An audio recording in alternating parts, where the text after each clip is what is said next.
Mi chiamo Ferruccio Fiordispini, sono un socio AIF, sono anche membro della delegazione Umbra. In questa occasione, oltre che come partecipante, sono presente anche in veste di sponsor con la società che io rappresento in Italia, che si chiama Emergenetics. Questa scelta è fortemente legata alla decisione che è stata presa di intitolare questo convegno alla metafora delle cellule staminali. Infatti Emergenetics consente, attraverso i propri strumenti e metodiche, di migliorare la collaborazione tra le persone. La collaborazione, se ci pensiamo bene, è una vera e propria competenza staminale, in particolare al giorno d'oggi, in cui i cambiamenti, la velocità, le tecnologie, tutto ciò che Bauman ha definito in qualche modo un ambiente liquido, fa sì che le persone abbiano bisogno assolutamente di saper collaborare e farlo rapidamente e in modo efficace per diventare produttive a livello individuale e soprattutto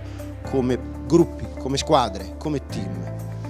Emergenetics si basa sulle neuroscienze perché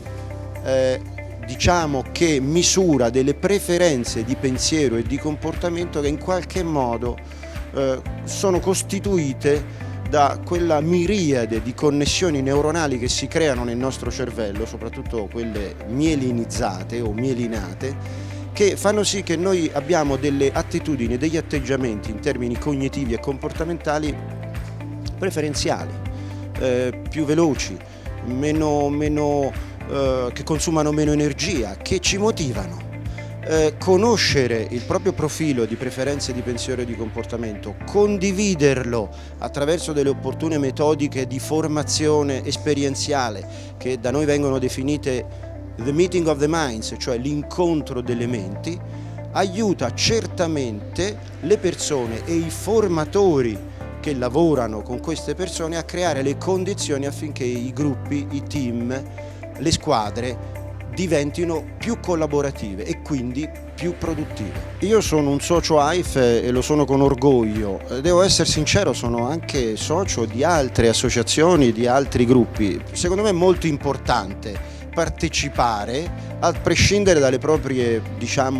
attitudini personali, comunque partecipare ad associazioni professionali, ad associazioni culturali come l'Associazione Italiana Formatori, non solo per mantenersi sempre aggiornati, non solo per mantenere un network, una rete di contatti e di conoscenze, ma per poter contribuire in maniera attiva e sociale, visto che siamo come esseri umani persone naturalmente portate alla socialità, alla socievolezza, a contribuire al miglioramento della nostra professione, a un impatto positivo nei confronti delle organizzazioni, degli enti, delle aziende con cui lavoriamo e anche a un miglioramento reciproco a livello di colleghi.